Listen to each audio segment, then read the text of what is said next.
Coming up next, AARP.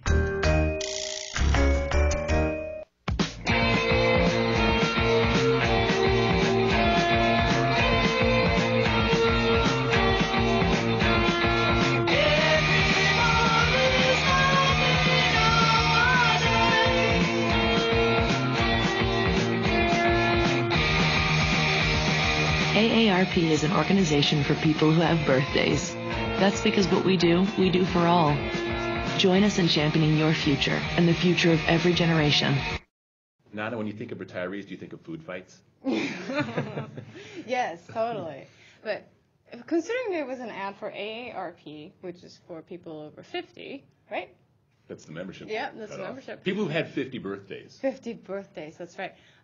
I didn't think they showed enough older people. I mean, there might have been some, but they were just sort of I don't know, diminished by the fact that there was so much stuff going on. There's younger people, and then there's even children in the commercial, which was strange to me because the over 50 crowd is the most underrepresented group ever on television under any circumstances. And this is one organization that could actually put these people and imagery forth for their ads.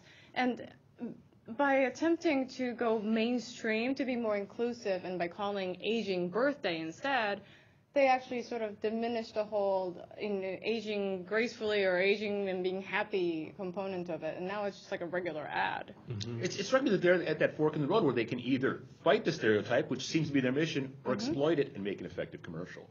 Yeah, and the music was not what you associate with the over 50 crowd. I mean, I thought it was kind of jazzy. Of course, yeah. You know, I'm closer to 50 than I am to some other numbers, but the AARP is they're working on, I was reading about this, their new marketing strategy, and one of the things they're doing is they're trying to tap into the over 50 market for music. So they're sponsoring concerts, like a concert for Tony Bennett, and I don't think that song was by Tony Bennett. No, but a friend of mine was at the AARP convention last year, and she saw Elton John. It was this amazing experience for her. She loves Elton John, and he fit.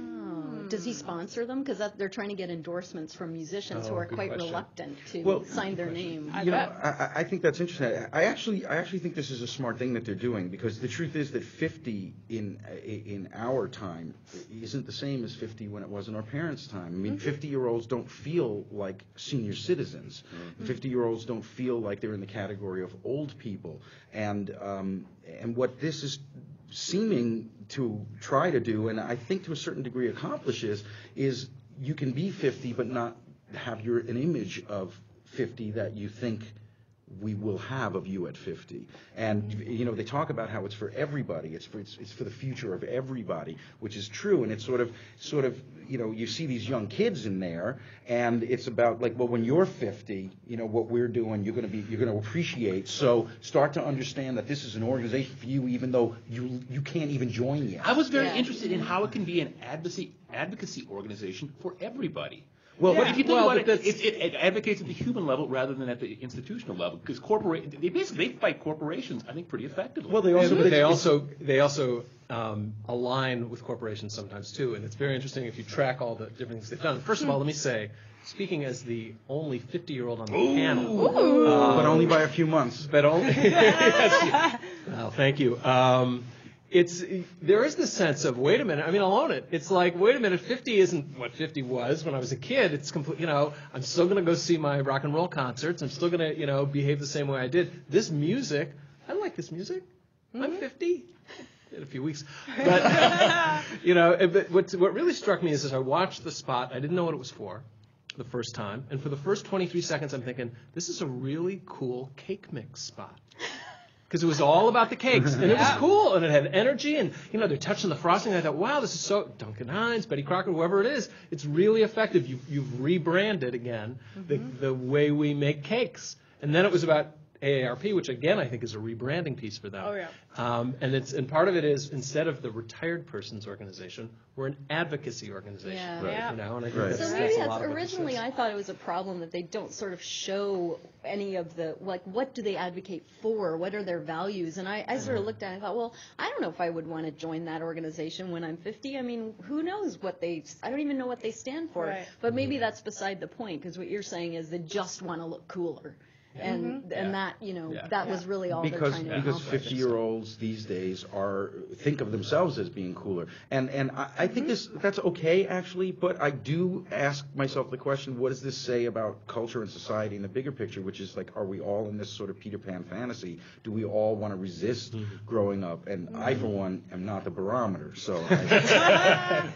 And AARP did get a reputation a decade or so ago as representing greedy geezers. I mean, it was all about fighting for Social Security and that sort of thing.